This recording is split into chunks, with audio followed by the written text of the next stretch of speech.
Oh, pleasant good morning. Welcome to Prime News on Prime 105.5. Today is Tuesday, the 7th day of October 2025.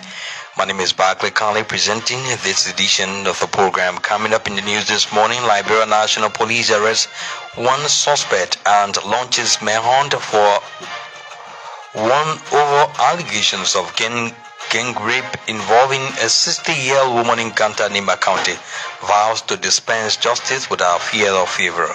Supreme Court of Liberia summons parties in Bapuru County controversial Damo saga involving former Justice Minister Frank Musadin and others, set October 13, 2025 for legal conference of all parties.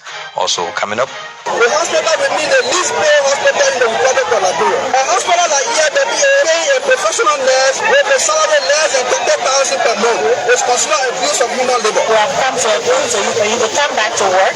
Within 2 weeks' time, you will hear from us. Agrees ELWA hospital workers demand immediate increment in wages, with a court to address unfair treatment at the health facility. Threatens unspecified actions if their demands are not met, but Health Minister Dr. Louis Poto calls for calm. And of the unfriendly Sudanese militia leader has been found guilty of committing war crimes and crimes against humanity in the Darfur region more than 20 years ago. And the U.S. has deported 10 people to Eswatini, despite rights groups in the Southern African state mounting legal action to block the plan. The news bulletin, Voices of Archer News Makers for in development, the Royal Package. This Tuesday edition of Prime News Run Kimazina is up next with the news bulletin and our foreign development. Kima, good morning. Good morning, Bagley, and good morning, Liberia. The Liberia National Police has launched a manhunt and a full-scale investigation into a reported gang rape involving a 60-year-old woman in Kantanima County. Police authorities revealed that they have arrested one suspect, while the second suspect remains at large, prompting a manhunt to locate and apprehend the suspect. According to LMP, statement issued on Monday, its preliminary findings indicate that the second suspect is believed to be the son of a serving LMP officer who is now under investigation by the Professional Standards Department for allegedly obstructing the law enforcement. In an official statement, the LMP condemned all forms of sexual and gender-based violence and reaffirmed its commitment to protecting victims' rights and ensuring justice is served without fear or favor. The LMP states that the investigation is being pursued with urgency and professionalism, with sensitivity towards the victim and her family. The Supreme Court of Liberia has issued a writ commanding all parties involved in the ongoing legal battle surrounding the controversial Bapuru County diamond case to appear before the full bench of the High Court on Monday, October 13. According to the court document signed by Councillor San Momalu, clerk of the court, the parties summoned include George Boyman Konto, the sheriff of the Civil Law Court, and private respondents David Sloward and Abraham Kamara, holders of Class C money licenses, along with their affiliated money entity operating in Smithtown, Bama District, Bapuru County. The court latest action stems from a bill of information filed by Councillor Frank Musadin, former Minister of Justice, now acting as informant in the matter.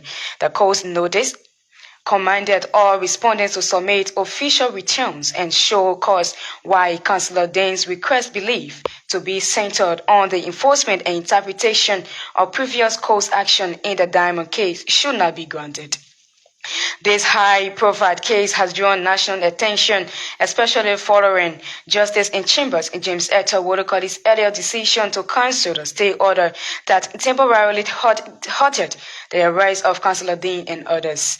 The case involves a dispute over diamond mining rights, ownership, claims, and allegations of illegal dealings, potentially implicating both public and private actors. Hundreds of aggrieved ELWA hospital workers on Monday staged a protest demanding an immediate increase in wages and greater accountability from SIM Liberia and SIM International, the organizations overseeing the hospital's operation. The staff, including physician assistants, nurses, laboratory technicians, pharmacists, cleaners, support staff, and contractors expressed frustrations over reported unfair treatment, poor working conditions, and misuse of donor funds. Speaking to journalists on Monday in Painesville, the group chairman Boyman Gobat accused ELW hospital management of being among what he called the lowest paying medical institutions in the country. Boyman Gobat highlighted the stressful and unsafe conditions under which they commute to work, stating that many workers relied on motorcycles and other commercial means to transport them to and from work, which poses serious risks to their safety. Meanwhile, Boyman Gobat is demanding the ELW management immediate intervention through the procurement of vehicles to enhance the quality of healthcare delivery at the hospital, among many others. In response, Health Minister Dr. Louis Poto has urged the workers to resume work while promising to intervene in the matter. Established in 1965 by serving a mission, ELW Hospital remains one of Liberia's oldest and largest medical facilities, employing more than 300 staffs and serving thousands of patients every month. Aggrieved Monrovia City Corporation employees are demanding Finance Minister Augustine Gaffwan to pay their retroactive salaries. Speaking to journalists during a protest stage early Monday morning, the protester spokesperson Abdullahi Sanon alleged that the Ministry of Finance owes employees at least 5 months retroactive salaries, while disclosing that their accounts, which were previously blocked, were reinstated by the Civil Service Director General Josiah Jokai. Abdullahi Sanon also alleged that the Finance Ministry has consistently delayed in settling their unpaid salaries on grounds that nothing has been done to expedite the process. He now, however, threatened consistent protests at the Finance Ministry if they fail to address their demands. A pro-democracy organization, the National Union of Hospitality, Aviation, Communication and Energy Workers, has condemned government's reaction to the Labor Ministry to have increased work permit fees in Liberia. Addressing a press conference on Monday, the organization president, Bayo Wallace, said the increment in work permit fees suggests that the Liberian government is more interested in generating revenue than protecting and promoting employment opportunities for Liberians. Bayo Wallace argued that increment in fees should not be used as prerequisite to securing jobs for qualified Liberians in the labor sector, while arguing national government to primarily focus on enforcement regulations than increasing work permit fees. Wallace, however, promised to work with the Ministry of Labor to provide detailed information on job opportunities being occupied by foreign workers across the country. Meanwhile, the group president has accused officials at the Ministry of Labor of undermining the unionization of workers across the country. He noted that public officials in the labor sector have placed their personal interests over citizens' interests for their selfish gains. The Center for Criminal Justice Research and Education on Monday kicked off 5-day seminar on criminal justice administration reform aimed at enhancing Liberia's justice system in Monrovia. Speaking at a seminar opening ceremony on Monday, EU Ambassador to Liberia, Lonan DePriest, underscored the need for the country's justice system to receive consistent attention, adaptation, and resources to address issues affecting the system effectively. EU Ambassador to Liberia, Lonan DePriest, mentioned that the establishment of professional security forces, efforts to improve accountability, and the emphasis on human rights have all contributed to creating a security environment that is perceived as more legitimate and trustworthy by the Liberian people. The EU Ambassador also commended the Liberian government for efforts made in transforming the justice system while reaffirming its commitment to supporting Liberia and consolidating gains made over the years. Ambassador DePriest noted that no single actor, government, donor, or NGO can achieve the transformation of the sector alone, but through collaboration and through partnerships that address both old and emerging challenges. Giving an overview of the seminar, the organization's director, Cecile Griffiths, said the 5-day seminar will focus on policy design and implementation of the country's justice system. Griffiths indicated that institutional accountability and oversight, technology and innovation in justice delivery, gender equality, and protection of vulnerable groups, among among others. Participants of the seminar include security personnel and as officers, such as officers of the Armed Forces of Liberia, Liberia National Police, the Bureau of Corruption, officers, Liberia Immigration Service, among several other security institutions in Liberia. The National Bureau of Concessions Deputy Director General for Administration, Bill Clinton's Bian Camarade, has underscored the urgency for reforms, especially through transparency and accountability in managing Liberia's extractive sectors. Speaking to a one-day policy dialogue in Monrovia on Monday, Bill Clinton's Camarade acknowledged the challenges inherited from previous administrations, while highlighting Liberia's strong natural resource base and investment opportunities. Camara also announced that NBC plans to provide public updates on concession activities and conduct a comprehensive review of agreements to identify non-compliance such as tax evasion, while urging Liberians to support government efforts by reporting malpractices. NBC Deputy Director for Administration further warned against damaging concession properties which could discourage potential investors.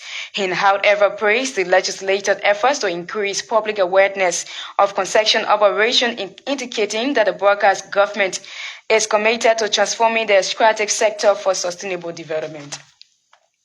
The Liberia Drug Enforcement Agency says it has arrested, investigated, and filed to court a 45-year-old woman linked to a large quantity of tramadol that were concealed in several gallons of red oil. According to an LDA release issued on Monday in Monrovia, the confiscated drugs are estimated to be worth more than $900,000. According to LDA Clay Checkpoint Detachment in Bomi County, the suspect identified as Edmond Boyer admitted during investigation that she owned the gallons when DA officers on routine vehicle inspection uncovered the drugs hidden inside gallons containing red oil. However, the LDA Bomi County Detachment is calling on citizens to continue providing credible information that will aid in the ongoing fight against illicit drugs in the country.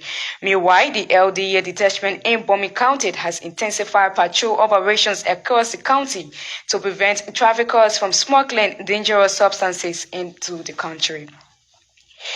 The Coalition for Democratic Change has announced October 18, 2025 as the official date for the groundbreaking ceremony of its new national party headquarters in Congo Town.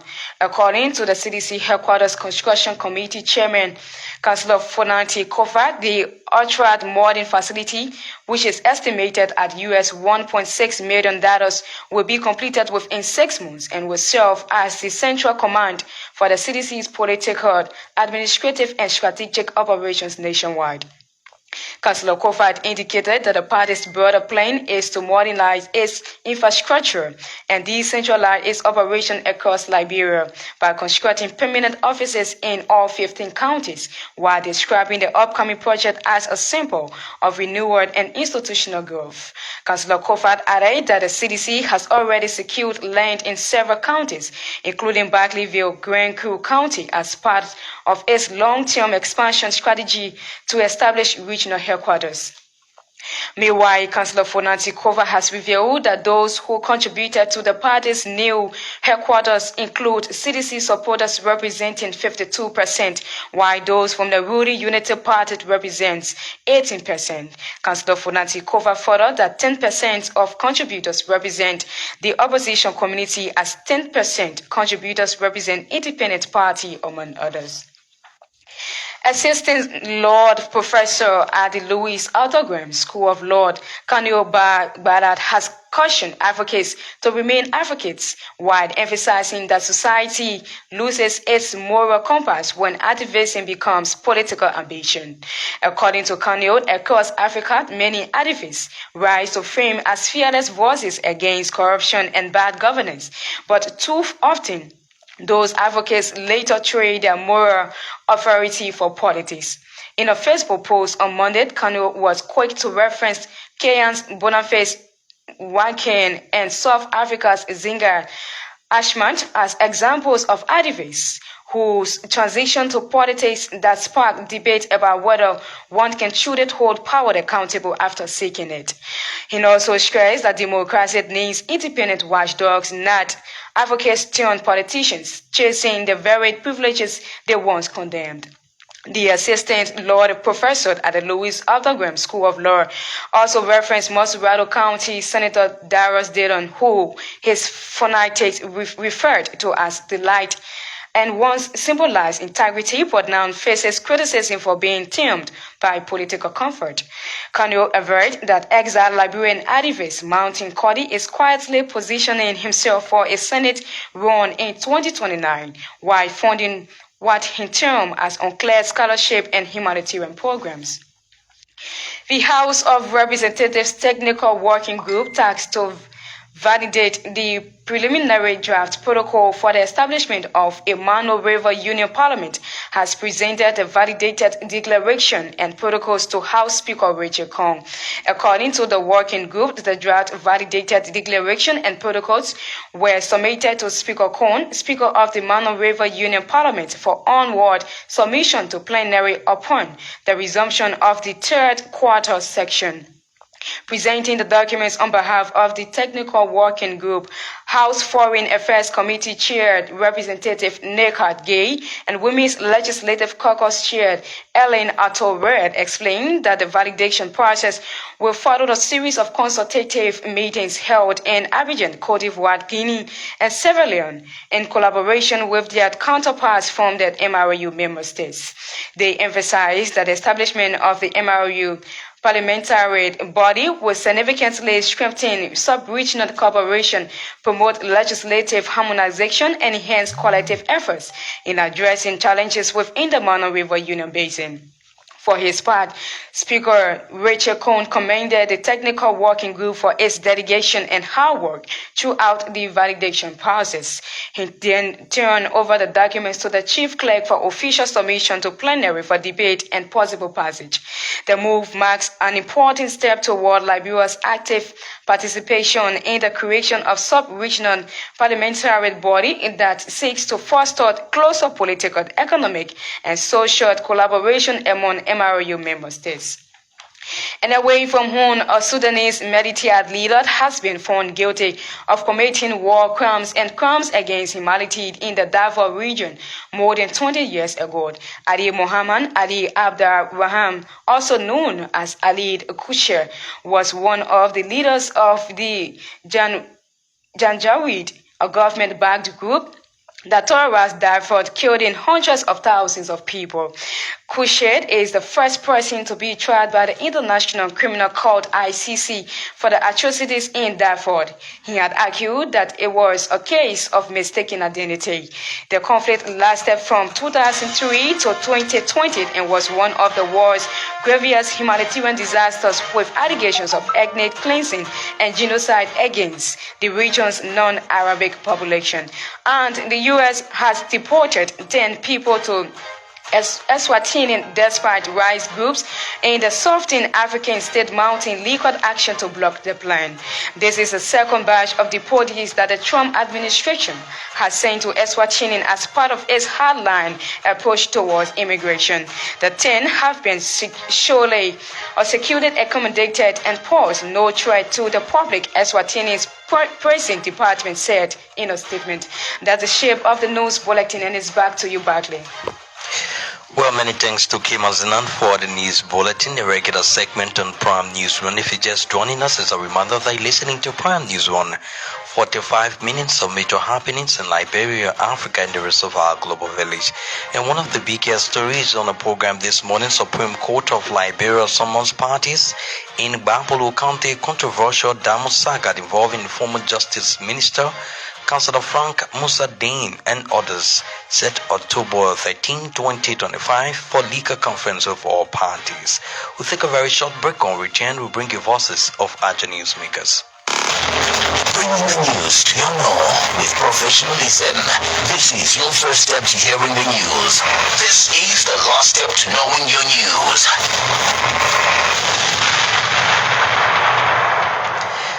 Many thanks for rejoining us on the program. Let's now bring you our first development. Hundreds of aggrieved ELWA hospital workers on Monday staged a protest demanding an immediate increase in wages and greater accountability from SIM Liberia and SIM International. The organizations were saying the hospital's operations, the staff including physician assistants, nurses, laboratory technicians, pharmacists, cleaners, support staff, and contractors expressed frustration over reported unfair treatment, poor working conditions, and misuse of donor funds. Speaking to journalists on Monday in Painesville, the group chairman Boyman Goba accused ELWA hospital management of being among what he call the lowest paying medical institutions in the country. One of the leaders of SIN, who is the deputy body of the ELWA ministry, the hospital, which is number one equal generation arm of ELWA ministry, they seeking deeper increases, marked by worsening low salary, work overload, few doctors, physician assistants attending to large number of patients, and low hours of work. Work overload as a result of unnecessary redundancy of staff and failure to replace resigned staff. High levels of discrepancy. The suffering of the people have reached a unbearable level. The hospital is bleeding. The school of discrepancy grow deeper day by day. We cannot no longer remain silent while our rights are fight down, our future story, and our hospital going down the drain. Therefore, we the serving masters of the ELWA hospital issue this petition with urgencies and resolve, demanding immediate action on the following critical issues. Whereas, since taking office, the country director in persons of Nicholas has failed to demonstrate the need commitment to defend against the existing issues at the hospital, but instead making the situation worse for the staff as well as bringing the hospital in revenue generation. Whereas, the country director and SIN Liberia in 2023 took a decision at a board meeting to close down the family nursing program from the hospital. That decision led to the withdrawal of 18 Liberian doctors, thereby reducing the manpower and increasing workload at the hospital. Whereas, SIN Liberia neglected the fact that Liberian who work at the hospital solely depend on the hospital for survival. Ignoring this fact, SIN unnecessarily redundant 11 men in May 2025. The redundancy of the 11 men created work overload at the hospital and poor quality of care at the hospital. Whereas, SIN Liberia has decided to reduce the 125-bed state hospital to a children clinic. The current ELWA hospital was constructed by Samaritan Post Liberia through the influence of Franklin Graham and turned over to SIN for management.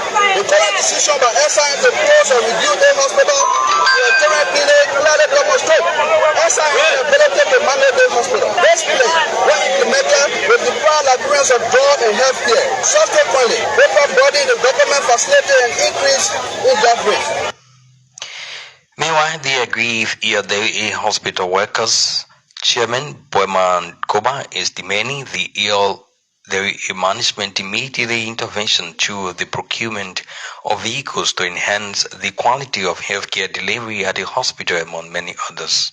We demand reversal of all negative decisions made by SIN Liberia, return our 18 Liberian doctors, reopen the feeder wall, reopen our clinic, and reverse your decision of narrowing the hospital to a children clinic. The hospital will be the least paid hospital in the Republic of Liberia. A hospital like ELWA, run by a Christian entity like SIN, paying a professional nurse with a salary less than 30,000 per month, is considered abuse of human labor. We demand immediate application in wages to commensurate the labor standard of the working person. The hospital has approximately 300 plus employees and has been working on a daily basis under structural conditions such as getting a motor bike, care and promotion taxes. This speed of transportation for the staff is unbearable and life risk. SIN and the hospital management have failed over the year to procure buses for staff, which will facilitate easier transportation and getting to work on time. Let's use of donor funding. Whether SIN International and SIN Liberia, we figure in the management of the ELWA hospital.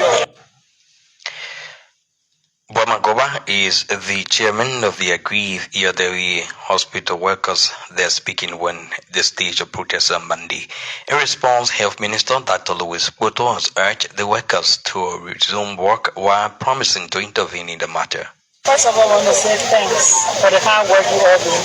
As a health worker, I know the challenges that we face, but despite all the busy people have been keeping the front, and thank you so much. I want to express my sincere thanks and appreciation. I listened to the petition that was read and the grievances that however we have come to agree to you to give us 2 weeks for you to come back to work. Within 2 weeks' time, you'll hear from us. 10% what you said, but 30% will be done within 2 weeks' time. We have spoken with the administration that nobody should be witch-hunted and nobody should be reprimanded because you express your displeasure. So we want to say thank you, and we ask your leader to speak to you on our behalf, because we're speaking through him now, to appeal to you all to come back to work. And 2 weeks time you hear from us. We also spoke with the administrators that we're going to meet them tomorrow at the Ministry of Health by 11 o'clock. We'll have another dialogue with them and tell them the way forward so we can have a common ground. So thank you for listening, and I think what they were saying January, and we take every work upon it. It was a very cordial meeting. She is Health Minister Dr. Louise Poto speaking to aggrieved and protesting health workers at the Iyadawi Hospital. Aggrieved Monrovia City Corporation employees are demanding Finance Minister Augustine Gafwan to pay their retroactive salaries. Speaking to journalists during a protest stage early Monday morning, the protesters spokesperson Abdullah Sanon alleged that the Ministry of Finance owes employees at least 5 months retroactive salaries, while disclosing that their accounts which were previously blocked were reinstated by the Civil Service Director General Josiah Jokai. We are a grieved NCC's record. Since last year, 2024, Josiah Jota did a hair count and affected some of NCC staff. Some were sick, they didn't turn up for the hair count. When they returned for the hair count, they passed through all the process. And because of that, some accounts were blocked for 5 months. After the hair count, Josiah Jota reinstated all the NCC workers back on payroll. The next sessions of the people were GSC did an audit in 2022, and they said their MCC staffers whose account number was floating over another numbers. Because of that, GSC instructed Josiah Jota to block our account. So the staffer account was blocked for 2 months. So that 2 different categories of staffer on MCC. One account was blocked for 5 months, and another group account was blocked for 2 months. So we went after the process, after being reinstated on the payroll. So our next aspect of our retroactive payment, the 2 months or the 5 months that our account was blocked for, we need our 2 months or 5 months salary. So we went back to our entity, the entity did extremely well through the Honorable Mayor. They sent a communication to CSA to make sure and pay our retroactive. See, last year, Mayor John Seba sent communication to CSA, and CSA responded to Ministry of Finance. April of this year, for a communication that they pay us.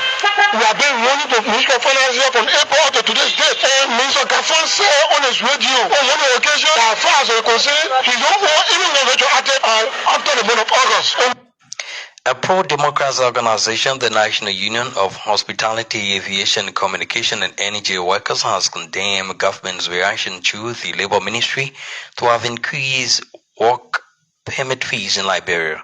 Addressed in a press conference on Monday, the organization's president, Bayo Wale, said the increment in work permit fees suggests that the Liberian government is more interested in generating revenue than protecting and promoting employment opportunities for Liberians. Recently, the Ministry of Labor increased the fees for the acquisition of alien work permits from US $1,000 to US $3,000, probably with the intention to discourage the influx of migrant job seekers in the country. While NUHAID agrees with the ministry that raising alien work permit fees supports the process of promoting Liberianization. However, increment in fees should not be used as a prerequisite to securing jobs for qualified Liberians in the labor sector. NUHAID maintains that primary focus must be placed on the enforcement of the regulation rather than increasing fees, which would suggest to us that the Ministry of Labor or the government interest is more of revenue generation than protecting and promoting employment for its citizens. It is a known and undisputed fact that migrant workers are being preferred for employment and are occupying jobs which Liberians are capable of doing, that which the Ministry of Labor is very, very well aware of. Meanwhile, the group president has accused officials at the Ministry of Labor of undermining unionization of workers across the country. Noise and workers in several workplaces who have declared to join unions have witnessed direct interferences and obstructions by the Division of Trade, Union Affairs and Social Dialogue, more specifically from Assistant Minister Rufus Selly and Director Dominic Ray, who have repeatedly denied the union and workers the exercise of their fundamental rights to unionize. Since the inception of the Kopakra administration, Nuhais has continued to face threats of denials and personal attacks from the two labor ministry officials who have vowed consistently to do all in their powers to dissolve the union. To date, we have submitted 6 organizing petitions in which workers from these entities have declared to join Nuhais. Of the 6 submissions, only one is processed, while the remaining 5 remains unprocessed for reasons which are beyond everyone's imagination. Bayo Wallace is the president of the pro-democracy organization, the National Union of Hospitality, Aviation, Communication and Energy Workers. They're addressing the press conference on Monday. The Center for Criminal Justice Research and Education on Monday kicks off 5-day seminar on criminal justice administration reform aimed at enhancing Liberia's justice system.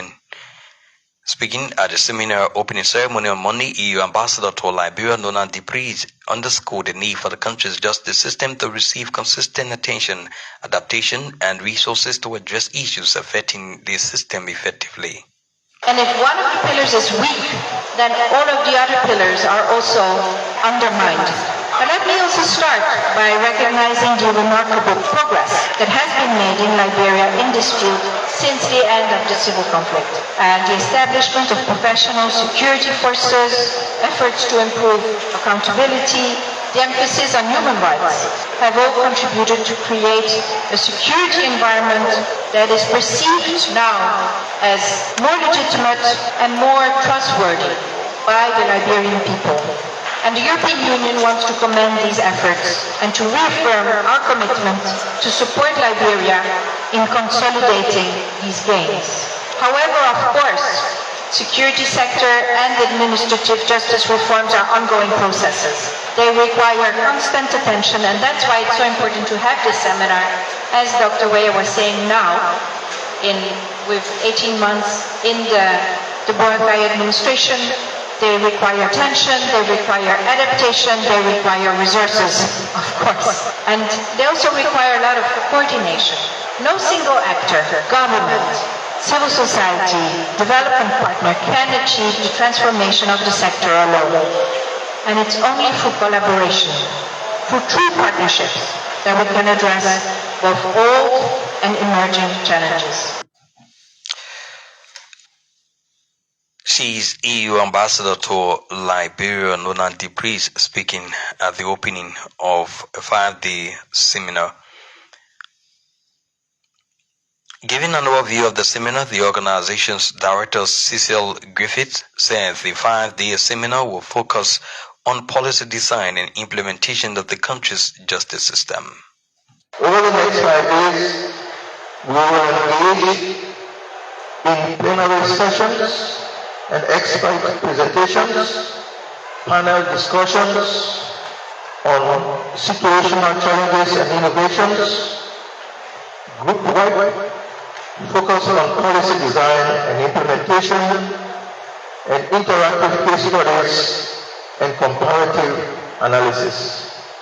The key themes include institutional accountability and oversight, technology and innovation in justice delivery, gender, equality and protection of vulnerable groups, capacity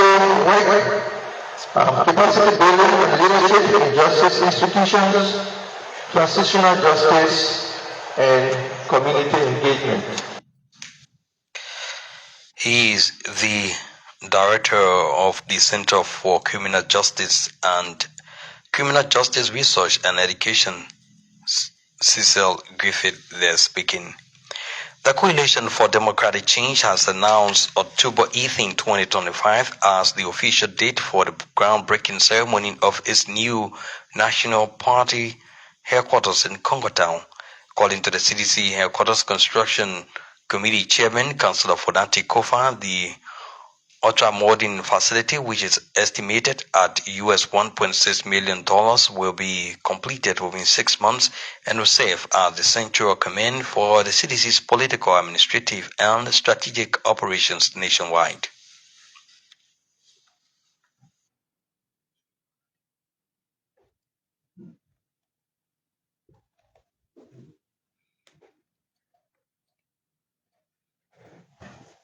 And so the two vehicles being presented today, I would say they came the right time.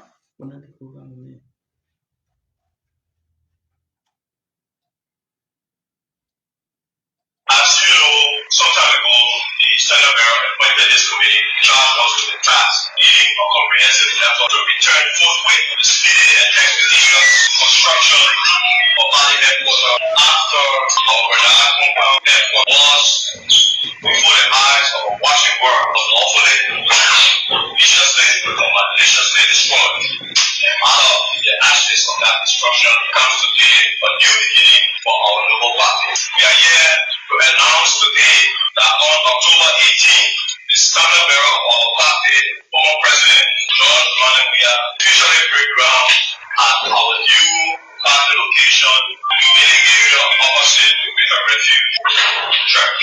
We are calling on all our parties assemble on those grounds, declare them sacred to the CDC, join our standard bearer in launching, inaugurating the new headquarters project. On Sunday, October 19th, we will be assembling at the Pocket Church for Thanksgiving that CDC, a party born out of struggle, continues to survive and thrive amidst of all of the current adversity. So again, we'll be asking all of our partisans, well-wishers, and friends to join us on the 19th for the Thanksgiving service. Meanwhile, Councillor Kofa has revealed that those who contributed to the party's new headquarters include CDC supporters representing 52%, while those from the ruling Unity Party represents 18%. The level of outrage that came out of the destruction of the Worship Party headquarters have galvanized more than just the change.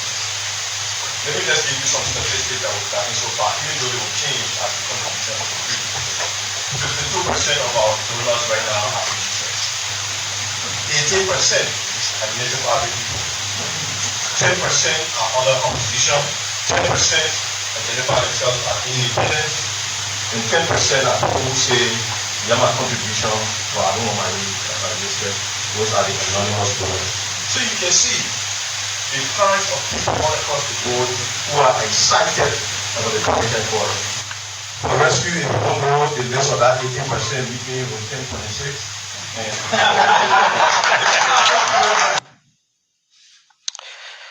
He is Councillor Fonati Kofa, the chairman of the CDC Headquarters Construction Committee, addressing a press conference. The House of Representatives Technical Working Group tasked to validate the preliminary draft protocol for the establishment of the Mano River Union Parliament has presented the validated declaration and protocols to House Speaker Richard Coon. According to the working group, the draft validated declaration and protocols were submitted to Speaker Coon, Speaker of the Mano River Union Parliament, for onward submission to plenary upon the resumption of the third quarter session. Presenting the documents on behalf of the Technical Working Group, House Foreign Affairs Committee Chair Representative Neka Ogi and Women's Legislative Caucus Chair Ellen Atore explained that the validation process followed a series of consultative meetings held in Abidjan, Cote d'Ivoire, Guinea, and Sierra Leone in collaboration with their counterparts from the MRU member states. The technical committee convened a first meeting in Conakry where we started with the draft protocol and the declaration draft, and the meeting continued with the inauguration of the MRU parliamentary body establishment in Monrovia in July, for the four speakers of the MRU member states, and then afterward we sought assistance from Speaker Bitogo, the president of the National Assembly of Cote d'Ivoire, and he was able to host the technical committee from Sierra Leone, Guinea, Liberia, and Cote d'Ivoire. We will convene in Cote d'Ivoire on the 24th to the 26th, where the draft protocol for the MRU Parliament have been finalized and validated. And on the basis of that, Liberia as a lead coordinator for the MRU Parliament, we decided to make this public submission of the document, the declaration and the draft protocol for the best legislative action as soon as we open, so that we can bring on the floor, passage, and then copy will be sent to the Senate for concurrence. For his part, Speaker Kuhn commended the technical working group for its dedication and hard work to the validation process. All the technical members, I want to thank you for making this a legacy in the 55th legislature. And I tell you what, the chief clerk should have been on the floor Tuesday first thing, so we can deliberate and send the Senate for concurrence. So, Chief Clerk, Parliament. The Parliament. The Honorable USA. He is House Speaker Richard Kuhn there speaking during the presentation of a technical working group. The National Road Fund of Liberia has donated 2 vehicles to the Ministry of Transport as part of support to its monitoring vehicles weight across the country. Speaking during a presentation ceremony on Monday, the Road Fund manager, Josetta Wanto, said the gesture is meant to strengthen the ministry's monitoring operations. Madam Wanto mentioned that the vehicles were purchased from funds raised by the National Road Fund of Liberia to help the ministry police loader vehicles receiving it. When you are driving during the heavy rains, you can't really see the road stripes, the demarcation on the roads. So we have been working very closely with the Ministry of Transport to say that, look, we have some money to give you for your projects for roads, but these are the indicators. When you deliver on these things, then you have access to more funding. So we have been working very closely, and in early May of this year, we did a test trial of what we call the axle load, the wave bridge at Clay. So it was in test for a period. Over the period since we started operation, just receiving the donation, Deputy Transport Minister for Land and Rail, Rudolph Nat, applauded the National Road Fund of Liberia for the gesture. And so the 2 vehicles being presented today, I would say they came the right time. They're going to help our people, our technicians, to ensure scrupulous adherence and implementation of the axle load law. And so with that said, I'd like to use the time to also call on our drivers, the driving public, to please adhere to the axle load law to protect our road infrastructure. The National Teachers Association of Liberia is encouraging education stakeholders to invest more in training teachers, especially in improving their salaries and benefits to attract quality individuals to the education sector. The association's president, Mary Human, said teachers continue to experience many critical challenges, including low salaries, poor working conditions, lack of motivation from government and proprietors of schools. As president of the National Teachers Association of Liberia, I call upon all stakeholders to renew their commitment to teachers. Let us strengthen teachers' education and training programs. Improve the welfare and working conditions of teachers. Include teachers in